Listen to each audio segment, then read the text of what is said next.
En este video podremos ver las condiciones políticas modernas del crecimiento económico en Colombia según el texto de Kalmanovitz.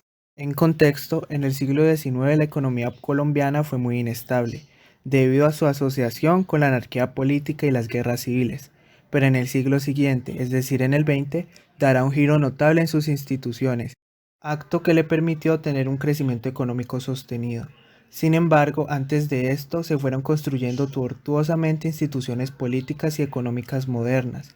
Se removieron muchas de las barreras que habían sido heredadas por la dominación colonial, algo que se debió en lo fundamental a los reformistas liberales, a veces acompañados de hombres de empresa conservadores. Los radicales liberales no cumplieron las condiciones necesarias para el desarrollo económico a largo plazo. Fueron entonces los conservadores los que reimpusieron algo de seguridad y orden a la Confederación, aboliéndola para darle paso a una república unitaria. El crecimiento económico del siglo XX se debe a las condiciones políticas relativamente estables que se empezaron a efectuar. Durante la regeneración, los partidos políticos se erigían por una regla electoral, con la cual el ganador se tomaba todo, lo que incitaba a los perdedores hacia la rebelión. Bajo estas reglas de juego en el país se generaba por un lado la insurgencia y por el otro la represión, todo lo cual obstaculizaba el crecimiento económico de la nación. Colombia iniciaba el siglo XX arruinada, con hiperinflación, aislada del mundo y con la sangrienta guerra civil que entregó un país sin su más rica provincia de Panamá. La guerra había aniquilado 90.000 hombres y paralizaba el país por casi 4 años. En ciertas regiones había destruido mucha de la riqueza agrícola, de semovientes e infraestructuras que eran escasas. Al terminar la guerra, sin embargo, se generó un enorme cambio estructural, pasando de ser un país de haciendas y campesinos a otro urbano e industrial. Unas instituciones políticas y legales centralizadas adquirieron nueva vida, se tornaron más tolerantes y apoyaron el desarrollo capitalista, que finalmente optó por despegar a Colombia. Después de un siglo prácticamente perdido, hubo compromisos de Estado de respetar la oposición política, otorgándole una parte del poder, pero no de utilizar impuestos confiscatorios y de no abusar de la emisión inflacionaria, que sentaron las condiciones de paz y confianza necesarias para desatar la acumulación privada de capital en el país. La reforma política. Durante la presidencia de Rafael Reyes, que duró de 1905 a 1909, se formuló una reforma más moderna y conveniente para poder reemplazar a la Constitución de Río Negro, la cual era desfavorable para el país debido a sus políticas inclusivas arcaicas respecto a los derechos de las personas de la época. Reyes fue escogido debido a que se mantuvo neutral frente al conflicto de los 1000 días. Además fue elegido por tener una visión de una Colombia moderna y llena de progreso. Para lograr una equidad en su gobierno, Reyes otorgó un tercio de sus gabinetes a los liberales. Luego de esto convocó una asamblea constituyente en la que desmanteló el Congreso conservador e instauró el llamado voto incompleto. El gobierno de Reyes fue controversial, pero estuvo enfocado en desarrollar la nación. De esta forma se construyeron vías para automóviles y camiones, acueductos, alcantarillados y se aumentó la capacidad eléctrica, servicios que solo estaban en algunas ciudades del país. Durante su periodo también se formaron industrias como lo fueron Industria Colombiana de Tejidos, Coltejer y también Cementos Amper.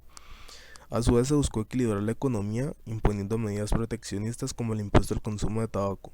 Su gobierno estuvo basado en el modelo conservador modernista que Porfirio Díaz había implementado en México, con 25 años en el cargo. Su presidencia concluyó en 1909 ya que no fue apoyado por ningún partido político.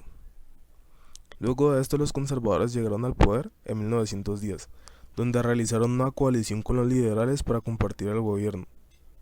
Esto con el fin de acabar con la lucha de facciones. Esta clase de gobierno bipartidista logró quedar vigente en la ley hasta la actualización de la Constitución en 1991. La reforma de la Constitución de Río Negro fue un proceso delicado, ya que se implementaron cambios muy significativos tales como la inclusividad en el proceso de votación, ya que ahora se podía realizar sin importar la clase social o escolaridad, acción que eliminó el voto indirecto que estuvo presente durante toda la regeneración, el cual consistía en que las personas no elegían un candidato para cada cargo público, sino un grupo que se repartía a estos.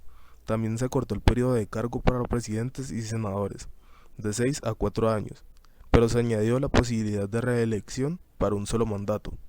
Se fortaleció el poder legislativo y debilitó el judicial. Se le dio potestad al Congreso para manejar las leyes de la Constitución y escoger a los miembros del Congreso. Y luego, gracias al liberal Rafael Uribe Uribe, se estableció la cédula de ciudadanía como requisito de votación. Continuamos con la reforma económica. La tarea monetaria fundamental de los distintos gobiernos, a partir del de Rafael Reyes, fue la de recoger el exceso de dinero que circulaba alrededor del país, emitido por la tesorería durante los años de guerra, y ejecutar una política bastante estricta en el cumplimiento de sus leyes, con algunas pocas emisiones de títulos de deuda pública, que sirvieron de dinero, permitiendo además el uso de monedas extranjeras para facilitar el sistema de los pagos. Las tasas de interés tenían que ser entonces elevadas. Con esto, la inflación logró desaparecer del país y hubo tasas negativas en algunos años. Afortunadamente para la economía del país, las exportaciones cafeteras se ampliaban mucho más que las importaciones, dando lugar a un superávit en la balanza de pagos, que servía como circulante complementario a una oferta monetaria nacional que no podía expandirse, de acuerdo con las necesidades de los agentes económicos. Posteriormente, dada la desconfianza sembrada por la experiencia del Banco Nacional durante la regeneración, hubo que recurrir a un árbitro externo para que organizara a un nuevo Banco Central, lo cual fue encomendado al profesor de la Universidad de Princeton, Edwin Kemmer, en 1922. El arreglo diplomático de la toma de Panamá por los Estados Unidos, que aceptó pagar una indemnización al país por unos 25 millones de dólares en 1922, y la reapertura del mercado internacional de capitales para el gobierno, hizo necesario crear las instituciones para manejar la liquidez de manera racional, reorganizar las cuentas fiscales con transparencia frente al Congreso y así poder monitorear y honrar la deuda pública. Fueron creadas de esta manera la Contraloría General, como organismo de poder legislativo, que cuidara y contabilizara con esmero el gasto que ejecutara el gobierno central y los gobiernos territoriales, para que en efecto pudieran ser sujetos de crédito externo, y la superintendencia bancaria, que garantizara la seguridad de los depósitos del público y la sanidad del sistema financiero. Tras la Gran Depresión, todas las orientaciones basadas en el libre comercio y en el patrón oro se verán transformadas por esta crisis, que obligó a rediseñar cada uno de los mecanismos de intervención del Banco Central. Sus administradores tuvieron más prudencia en las decisiones de permitir la devaluación del peso, de emitir para contrarrestar la reducción monetaria, de prestarle al banco sin retribución o el declarar un acuerdo para demorar el pago para los agentes endeudados que no pudieron cumplir sus obligaciones hasta que se salió de la Gran Depresión económica. Tales políticas contribuyeron a que la crisis fuera superada con relativa rapidez y que la economía colombiana volviera a tener fuertes crecimientos de 1933 en adelante. Aún así, las políticas anteriores entre 1929 y 1932 fueron procíclicas, como se pueden apreciar en la gráfica con el nivel de tasas de interés reales de entre un 40 y 30% obtenidas durante esos años, hasta que abandonó el patrón oro en 1931. Una vez abandonado el patrón oro, que fuera reemplazado por un sistema de flotación controlada de la tasa de cambio, el Banco de la República aumentó la emisión primaria, prestándole al gobierno fuertes sumas de dinero, que en 1934 alcanzaron el 4% del Producto Interno Bruto. El aumento del gasto público, a su vez, elevó la liquidez de la economía a los niveles anteriores de 1929, y con ello el nivel de los precios dejó de caer y las tasas de interés reales pasaron a niveles bajos o aún negativos después de 1934. Fue el inicio de una recuperación económica importante y sobre todo de un proceso intenso de industrialización. Sin embargo, el sistema financiero no contó con tasas de interés reales que reflejaran las condiciones de ahorro e inversión, especialmente cuando se tornaron negativas, llevando a la deficiente asignación de esos recursos y a un crecimiento económico menor al que era posible. El Banco de la República tuvo que abrir antes de lo que se tenía planeado, debido a una crisis financiera internacional que causó la quiebra del banco colombiano privado más grande de la época, el Banco López. Crisis que fue superada gracias a la intervención del Banco de la República, cuyas funciones principales fueron frenar la crisis financiera y salvaguardar los depósitos del público. algo que el Banco Nacional había evadido. El Banco de la República fue definido como semipúblico, pues el gobierno aportaba la mitad del capital. En la junta de 10 personas, solo 3 representaban los intereses del gobierno.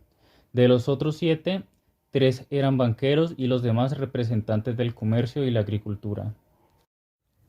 Se trataba de un banco de bancos, prestamista en últimas instancias, que alimentaba la liquidez del sistema financiero mediante préstamos de corto plazo.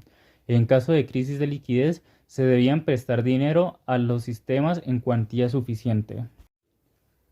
El impacto de una mayor y segura liquidez dada por un nuevo banco a las tasas de interés fue reducirlas de niveles de 15% a niveles entre 8 y 9%, manteniéndose así hasta la crisis del 1929.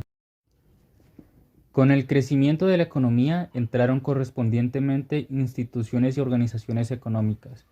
La economía creció a una tasa media del 7% entre 1920 y 1929, y los activos bancarios pasaron de ser de 12.7% del Producto Interno Bruto en el 1925 al 22.1% en el 1929, lo cual impulsó el desarrollo de la economía de capital de consumo y la construcción. El banco podía intervenir en el mercado de cambios para estabilizar la cotización de la moneda nacional. En ocasiones, las exportaciones de café y los gobiernos se endeudaban en el exterior para la construcción de redes de ferrocarriles y carreteras.